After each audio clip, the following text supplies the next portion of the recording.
Pendant des siècles, l'humanité a cru que brûler un animal sur un autel ou même offrir des fruits à la terre, c'était le moyen le plus pur de parler aux dieux. Ouais, une sorte de quête spirituelle en fait. Exactement. Comme une lettre envoyée au paradis pour s'attirer les bonnes grâces du ciel.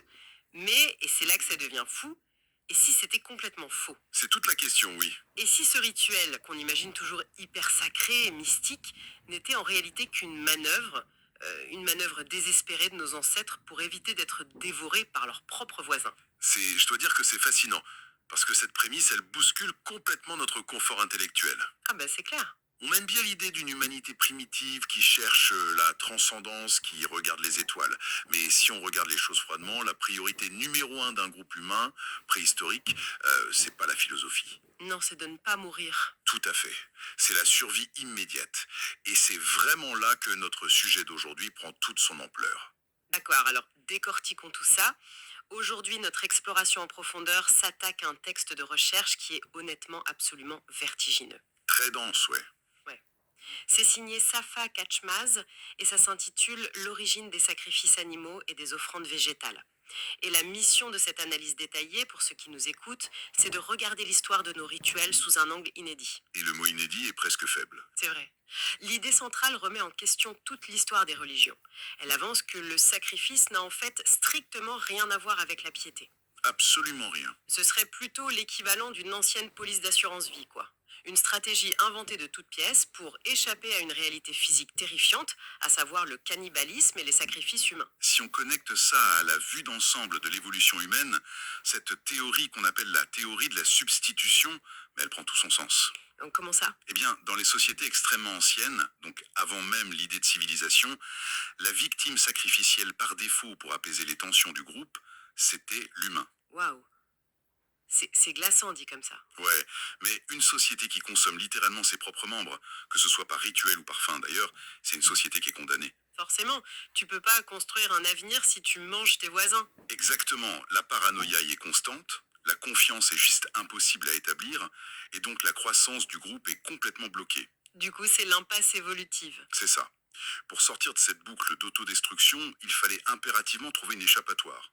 Il fallait que la société puisse fournir un remplaçant. Un substitut. Voilà, un substitut. Pour que l'individu puisse dire de manière symbolique, ne prenez pas ma vie pour calmer la violence du groupe.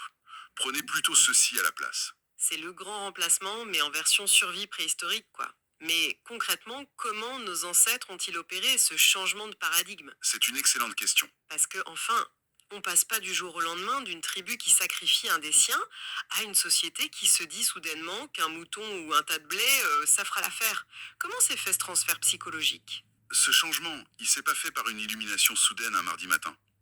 C'est une très lente adaptation qui est directement liée au mode de vie. D'accord. Chez les premières sociétés de chasseurs et d'éleveurs qui côtoyaient le bétail au quotidien, c'est l'animal qui a pris la place de l'humain. C'était le plus logique pour eux. Ouais, la chair animale est devenue le substitut direct de la chair humaine. Et ensuite, avec la révolution agricole et la sédentarisation, la dynamique a encore évolué. Et là, c'est la plante qui entre en jeu. Exactement. La plante, la céréale, a pris la place de l'animal. Il faut noter d'ailleurs que des pionniers de l'anthropologie au 19e et 20e siècle, comme James George Fraser ou William Robertson Smith, Fraser, c'est bien celui qui a écrit le Rameau d'or, non? Cette espèce d'immense encyclopédie des mythes mondiaux. tout à fait oui, Fraser et Smith ont vraiment posé les bases de l'anthropologie moderne. Ils ont cartographié ces rituels à travers le monde entier. Et c'est un travail colossal, hein. Colossal, c'est le mot. Ils ont très bien décrit comment ces cérémonies se déroulaient, mais la source qu'on étudie aujourd'hui, elle pointe une faille majeure dans leurs travaux. Ah bon? Laquelle? Eh bien, ces chercheurs de l'époque victorienne, ils ont analysé la forme des rituels avec une vision un peu condescendante. Genre les sauvages qui comprennent rien à la météo. C'est presque ça. Ils pensaient que les anciens posaient de mauvaises hypothèses scientifiques sur la façon de faire tomber la pluie, par exemple. D'accord, ils les prenaient de haut, quoi. Exactement. Et du coup, ils ont complètement raté la notion vitale de survie sociale. Ils n'ont pas vu que le rituel n'était pas de la magie de gens ignorants, Mais plutôt, plutôt une substitution institutionnalisée pour endiguer la violence originelle du groupe humain. C'était très structuré. mais attends, si je pousse ce raisonnement jusqu'au bout, ça soulève un vrai problème. Je t'écoute. Est-ce que ça signifie que les premiers hommes voyaient la religion simplement comme un cynique pot de vin, une sorte de taxe mafieuse qu'on verse à la nature ou à la tribu pour avoir le droit de pas se faire égorger pendant son sommeil. C'est une objection très classique. Parce que honnêtement, ça enlève toute la dimension sacrée du développement humain. Je trouve que c'est une vision très sombre. Cette question de la corruption cynique, elle est super légitime. Mais le texte explique qu'appliquer le mot cynisme, ce serait plaquer un concept psychologique moderne sur un impératif biologique. Ah, donc on juge avec nos lunettes d'aujourd'hui. Exactement. Casmas argumente qu'il ne s'agit pas d'un pot de vin, mais de la toute première forme de contrat en fait. Le tout premier contrat social, c'est beau ça. Pour survivre, l'humanité devait absolument canaliser sa propre violence intrinsèque. La substitution animale ou végétale, c'est pas une ruse de truand, c'est une révolution structurelle brillante. Donc c'était vraiment la seule solution intellectuelle à l'époque. Ouais, le seul outil disponible pour maintenir la cohésion du groupe, réguler les pulsions destructrices et permettre à l'espèce de s'organiser sans s'autodétruire. Waouh. Donc trouver un substitut, c'était littéralement inventer le bouton de sauvegarde de l'espèce humaine. C'est vertigineux quand on y pense. C'est le mot. Mais alors du coup, ça soulève une autre question sur la mécanique de cette croyance. Si un ours ou un cerf ou même une plante a été choisi pour prendre la place des humains, Sur l'autel. ouais, est-ce que ça explique pourquoi certaines civilisations se sont mises à adorer ces éléments avec autant de ferveur? Je veux dire, on pense tout de suite au totem, quoi. Ah, les totems. Cette interrogation nous amène justement à déconstruire un autre mythe très tenace, celui du fameux sauvage ignorant dont on parlait. Ah, on y revient. Pendant très longtemps, l'histoire moderne a qualifié le totémisme, c'est-à-dire le fait de vénérer un animal ou un végétal, comme une simple superstition basée sur la peur. Ouais, c'est l'image d'Épinal par excellence. L'homme des cavernes terrorisé par l'orage qui se prosterne devant le premier aigle un peu puissant qui passe par là. C'est ça. L'idée reçue, c'est qu'ils étaient en panique face à un monde incompréhensible. Or, l'analyse de Katzmas affirme l'exact inverse. C'est-à-dire, Le totémisme n'est pas né de la peur, il est né de la gratitude. Une gratitude pure et absolue. de la gratitude Hmm. envers un animal? Oui. Si une société ancienne érige une plante ou un animal au rang de totem sacré, c'est parce que cet élément naturel précis a été le sauveur. Oh, je crois que je commence à saisir. C'est grâce à lui que le sang humain a cessé de couler sur l'autel. La vénération religieuse, dans ce contexte, c'est rien d'autre que le paiement d'une dette historique incommensurable envers l'espèce qui a pris notre place. Mais c'est hyper logique en fait. Imaginons un piéton qui traverse la rue un peu distrait et il est sur le point de se faire percuter par un bus lancé à pleine vitesse. D'accord, je vois l'image. À la dernière fraction de seconde, un inconnu le pousse sur le trottoir et encaisse le choc mortel à sa place. Le survivant n'oubliera jamais ce sacrifice. Jamais de la vie. Il va peut-être ériger une statue géante en l'honneur de ce sauveur sur la place de la ville, non pas par magie ou par superstition, mais juste par reconnaissance éternelle. Cette analogie est parfaite. Elle illustre très bien le mécanisme psychologique, tout en sachant que pour ces sociétés anciennes, la dimension devient très vite sacrée et fondatrice. Ça dépasse le simple remerciement. Exactement. L'animal sauveur devient l'ancêtre symbolique du clan. Le texte insiste vraiment sur le fait qu'il y a un véritable génie d'ingénierie sociale derrière cette démarche. En transformant le substitut en totem, c'est ça, hein. Oui, en faisant ça, les ancêtres encodaient directement dans leur culture, de génération en génération, le souvenir indélébile de ce qui les avait sauvés de l'autodestruction. C'est infiniment plus noble que l'idée d'un culte primitif basé sur la panique. Totalement. Mais alors, passons maintenant à la logistique de la chose.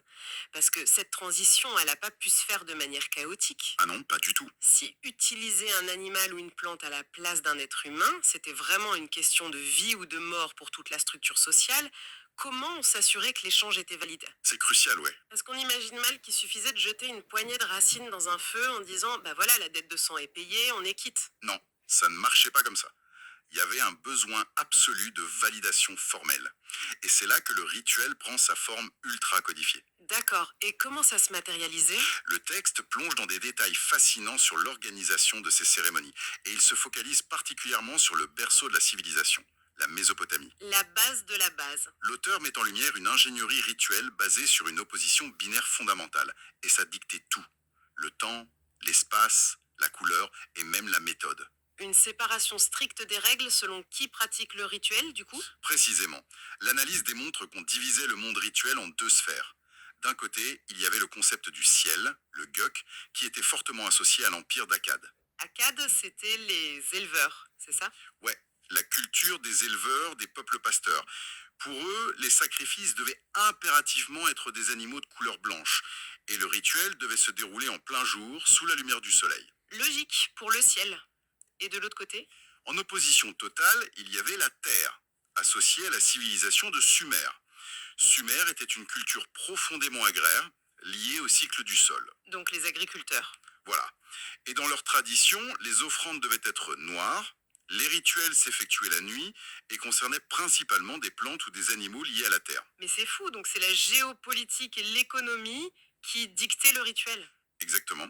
Le berger acadien offre un mouton blanc en plein jour pour que l'offrande monte au ciel, alors que l'agriculteur sumérien, lui, offre un sacrifice noir en pleine nuit pour nourrir le sol. Et cette codification, elle descendait jusqu'au geste mortel lui-même. Ah ouais. Ah. Même la façon de tuer. Les méthodes de mise à mort n'étaient pas laissées au hasard, elles devaient respecter la nature du substitut.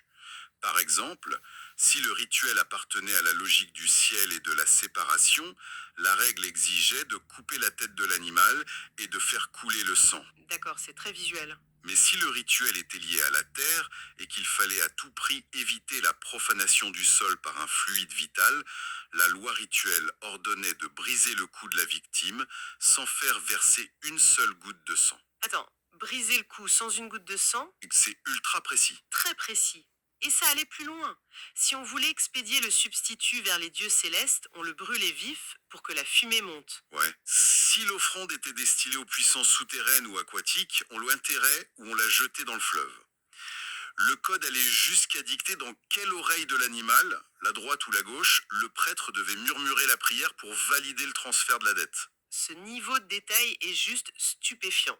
Et pour le coup, ça me fait réaliser quelque chose d'assez fou par rapport à une autre référence évoquée dans nos sources. Je sens que tu vas parler d'Homère. Exactement. Hein. Tout le monde a entendu parler de l'Iliade d'Homère.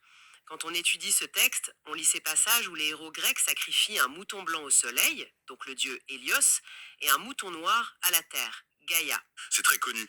On a toujours pris ça pour de la belle fioriture poétique, tu vois. Mais avec cette grille de lecture mésopotamienne, bah c'est plus du tout de la poésie, quoi. Non, plus du tout. C'est l'application juridique et rigoureuse de ce code pénal de survie. Et c'est là que l'analyse est brillante. Si on suit le fil rouge de l'auteur, ses œuvres littéraires mythologiques ne sont pas de simples inventions romantiques. Elles sont des archives, en fait. Ouais, elles conservent les traces fossilisées de ce code de substitution immémorial.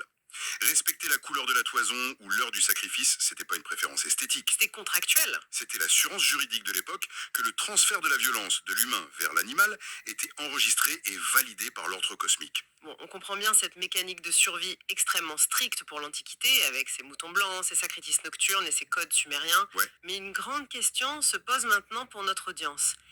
Est-ce que cette machinerie, cette technologie de la substitution qui empêche l'homme de manger l'homme, elle s'est arrêtée avec la chute des grands empires antiques? Et la réponse est non. Ou bien, est-ce que cette dynamique a muté pour s'infiltrer dans les grandes religions monothéistes qui structurent encore notre monde aujourd'hui? C'est exactement ici que l'analyse de Safa Kachmas demande à quiconque nous écoute de prendre le plus de recul. D'accord. Selon l'auteur, ce logiciel de la substitution n'a pas disparu. Il a simplement été mis à jour de manière encore plus abstraite. C'est-à-dire, comment ça s'applique, par exemple, au christianisme? Si l'on applique cette grille de lecture au christianisme, la thèse avance que Jésus-Christ représente conceptuellement l'ultime sacrifice humain, celui qui vient clôturer définitivement le système antique. Le sacrifice absolu qui rendrait tous les autres obsolètes. Bon, ça, c'est vraiment la base de la théologie chrétienne. Mais j'avoue avoir un point de blocage avec la suite de l'argumentation de la source. Vas-y, dis-moi. Je veux bien que Jésus absorbe la dette originelle. Mais l'auteur affirme que le célibat des prêtres, ou même les simples bougies qu'on allume dans une église, ce sont les lointains substituts physiques d'un corps humain qu'on offrait sur un autel. Ça surprend toujours. Mais c'est un saut conceptuel massif. Comment on peut justifier un lien aussi direct entre un humain immolé et un pauvre bout de cire qui fond? La question est essentielle pour comprendre la mécanique de l'abstraction. Dans l'évolution de la substitution, on passe de la chair humaine à la chair animale, puis au végétal, et enfin au symbole pur. Au symbole pur, d'accord. Dans la lecture proposée, parce que la figure christique se sacrifie pour la communauté, le fardeau de la dette sacrificielle ne disparaît pas. Il est délégué et absorbé par une caste spécifique. Le clergé. donc. Voilà. Le corps du prêtre devient le lieu du sacrifice continu par la privation. Le célibat, le jeûne ou certaines pratiques très anciennes de castration symbolique sont analysées par l'auteur comme des mutilations substitutives. Ah ouais, carrément. Le prêtre sacrifie sa lignée et ses pulsions physiques pour payer la taxe de survie du groupe. Et pour les bougies alors? Quant à la bougie, ou au rite utilisant l'eau et l'huile lors du baptême, ils sont l'ultime abstraction. On ne brûle plus l'individu physiquement pour l'envoyer vers le ciel, on consume le cierge qui agit comme son représentant symbolique. D'accord, c'est super clair. Le symbole devient le nouveau totem protecteur et le clergé joue le rôle d'amortisseur pour le reste de la population. C'est un très bon résumé. Mais alors, comment le texte analyse cette même mécanique de survie dans le cadre de l'islam, sachant qu'il n'y a pas cette figure d'un sauveur ultime crucifié, ni de clergé institutionnalisé de la même manière? Et c'est justement ça le cœur de l'explication. L'analyse souligne que c'est précisément l'absence de cette caste cléricale institutionnalisée qui modifie la structure en islam. Ah, ça change la répartition? Exactement.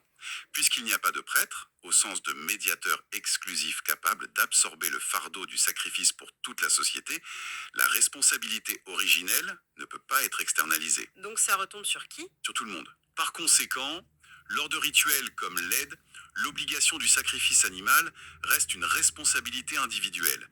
Elle pèse directement sur les épaules de chaque foyer ou de chaque individu.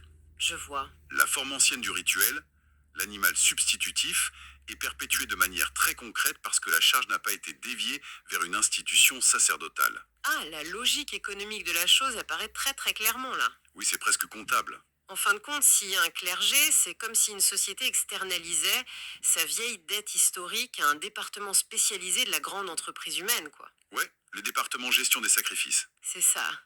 Ce département gère la lourde charge symbolique par des privations et des métaphores. Mais s'il n'y a pas de département spécialisé, pas de clergé central, il n'y a pas d'externalisation possible. C'est à chacun de payer sa part. Exactement. Chaque individu doit lui-même renouveler sa propre taxe de survie à travers le rituel de l'animal. Donc si on suit l'auteur, les différences entre ces religions, c'est pas du tout une question de supériorité morale ou de degré de civilisation. Absolument pas. C'est purement une mécanique différente de répartition de la charge champ. Et cette synthèse capture vraiment l'essence même de l'argument. Toutes ces pratiques, qu'elles soient hautement symboliques avec une bougie ou très littérales avec un mouton, elles puisent à la même source. L'évitement du cannibalisme. Oui, l'effort désespéré de l'humanité pour maintenir le sang humain hors de l'équation sociale. Et pour prouver que cette mémoire traumatique du cannibalisme n'est pas qu'une théorie en l'air, l'auteur va plus loin.